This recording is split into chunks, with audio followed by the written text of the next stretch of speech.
How's it going, everybody? My name is John. And I am Michaela, your host of Style Sunday.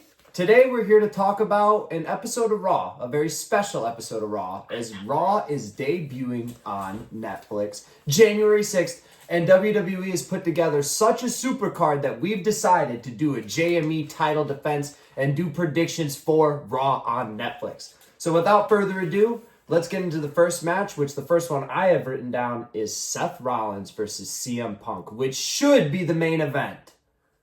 What do you got? I disagree. I don't think it should be the main event. But anyway, I don't know. What? What should be the main event? Okay, what should be or what is going to be? Both.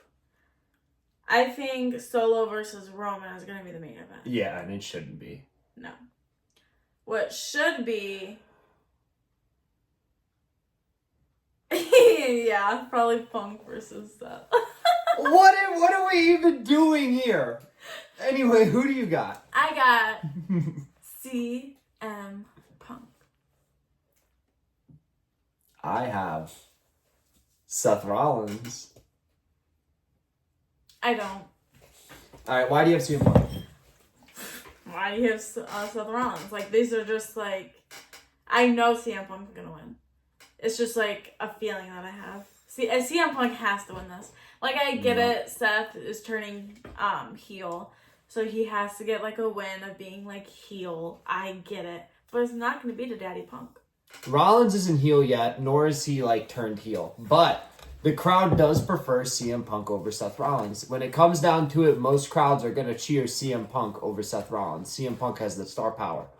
So I think Seth Rollins will turn heel on CM Punk, somehow cheating to win or doing something nefarious in the match, resulting in him getting the W, which will lead into probably a second match at Royal Rumble and a third one at WrestleMania to wrap up the feud. Next match that I have is Drew McIntyre versus main event Jey Uso. I have Drew McIntyre to win the match because Drew McIntyre has been on a roll. He ripped through Sami Zayn again. There was all the people, thinking, oh, Sami Zayn's going to win this time. It's on Raw. It's his 10th time in a row at Drew McIntyre, and he just squashed him. He's been ruthless since he's returned, and I think a win against Jey Uso will further solidify that Drew McIntyre is here, and he means business. I was going to put this right here. If you guys haven't been noticing, I've been just freshening her up a little bit because I had main event Jey Uso. Because for the exact same reason that you said, Drew McIntyre has been zipping through people. He did Jimmy, he did Sammy, but... Time to finish the job. No, Jey Uso is just gonna stop it and say, yeet, I'm out of here because he's just not it. Jay's gonna win. Drew is going to be like, womp womp. And, oh well. Next, I have Liv Morgan versus Rhea Ripley. Who you got? I have Rhea Ripley to win back her women's championship because there was a video we watched recently. I don't remember who said it. It might have been Wrestling with Regret or Santi Zap. So shout out to them. But they said that Liv Morgan's title reign has not really been proven that it can survive without Rhea Ripley. So I think that Liv Morgan, it can't. It actually can't survive without Rhea Ripley. I don't think that they want Liv Morgan as the champion going into WrestleMania because who's she going to face?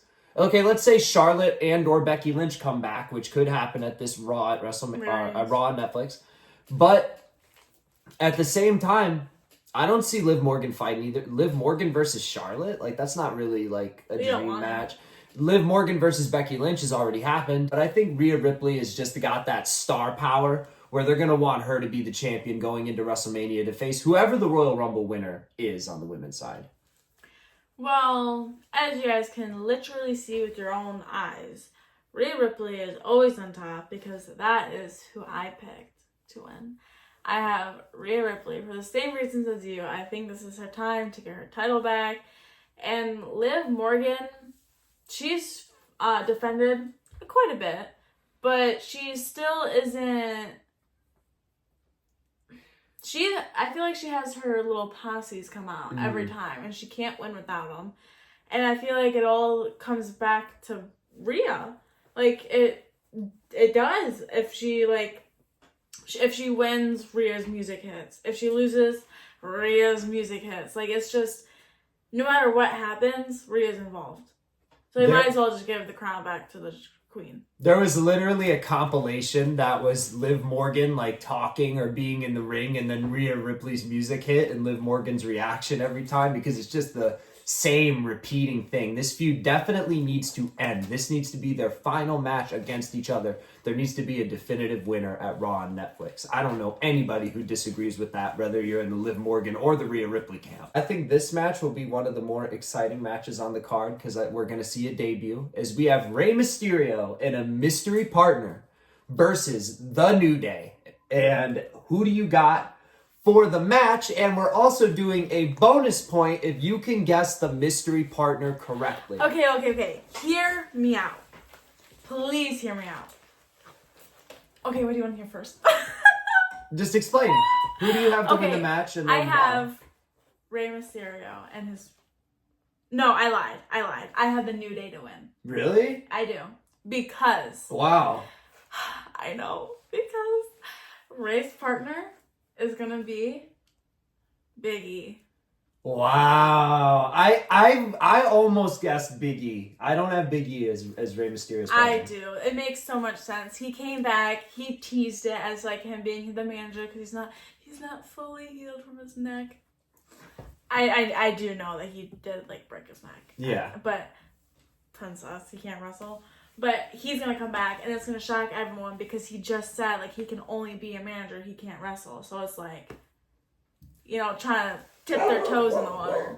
Well, I think it will be what people have probably been predicting online, and that is Pentagon Jr., who has been teasing his debut. There's been all these vignettes. I'll put a picture up of this like smiley face, circle looking thing with eyes on it. I think it will be Pentagon Jr. debuting with Rey Mysterio as the mystery partner to face the New Day, because I don't think Big E is cleared. It would be really nice. It would be a moment, but I don't think he's cleared. Next up, we have what will probably be the main event of Raw on Netflix, even though it shouldn't be. We have Roman Reigns versus Solo Sikoa. Stick around, though, because we're also going to talk about John Cena's return after this. This one was very hard to predict. Both guys, I feel like if they don't win, what's the point? Like, if Solo doesn't win, he's got nothing. He becomes a nobody that was just a Roman wannabe. But if Roman loses, you really lost to Solo. Really? So it's like, I don't know. But I got Solo Sikoa to win. Because I feel like he needs it more than Roman. Because if he doesn't win, he's just a Roman wannabe. Which he is, but if he loses, that confirms it. Mm-hmm. So I got Solo. I also have Solo Sikoa to win the tribal combat match because of everything she said. If Solo loses, then like what's the he's just nothing. He has no stake to any sort of claim. I don't understand why anybody would be following him at that point, especially Jacob Fatu. Yeah, Solo Sikoa takes the dub. Roman Reigns can lose and finally maybe go through some character development, because I think Roman Reigns' character since his return has been horrible. There's been some interesting segments, sure, but still horrible character work nonetheless. So now we have John Cena's return. If John Cena gets interrupted, we will reward this point if someone gets it right. I have Gunther to interrupt John Cena and probably be his opponent at WrestleMania for John Cena to break the record and hold 17 world titles. I also have Gunther. I was stuck between Gunther and Braun Breaker because... I only picked Gunther because he is currently holding the IC Championship. Gunther is not holding the IC Championship. He's holding the World Heavyweight Championship. Oh, yeah, you're right. I might want to change my answer. Wait, no, I don't. Wait. Who has it? Originally, it was because I thought he had the IC Championship. And I was like, well, Cena Wiener needs this one, so he's gonna face Gunther for it, you know. But now I just think it's gonna be an interesting match because they're both like bigger guys, you know. So it gives like a, and John will get like the title because he will get a title. I don't know which one, but he's gonna hold one. So the logic that I had is basically what she had, but I have like the terminology, I guess. John Cena needs the IC championship to become Grand Slam champion. He's never won the IC championship. He's won everything else. But at the same time, John Cena can also break the world record for most championships won, even though it wouldn't really. If you're a real fan, you know that Ric Flair won more than 16. But John Cena could break the official record and hold the most world championships in WWE history. We get 17. That could also happen. His WrestleMania will be his last WrestleMania. So what's more important? Well, I think it's the world championship. It could be Cody Rhodes. No, Because I think they're doing Roman versus Rock at WrestleMania. I really hope it's not Cody Rhodes. At the same time, they might do Rock versus Cody Rhodes at WrestleMania because there's a certain amount of people that want that. But we're getting into too much. I think that Gunther will be the one, as you agree. Yep. Anyway, I hope you guys enjoyed today's video. Happy New Year to all of you. We had a fun time last night. Hope you did too. And we will see you all in the next video. Peace out. Hope you enjoy Raw on Netflix. Bye, guys. See you for Style Sunday.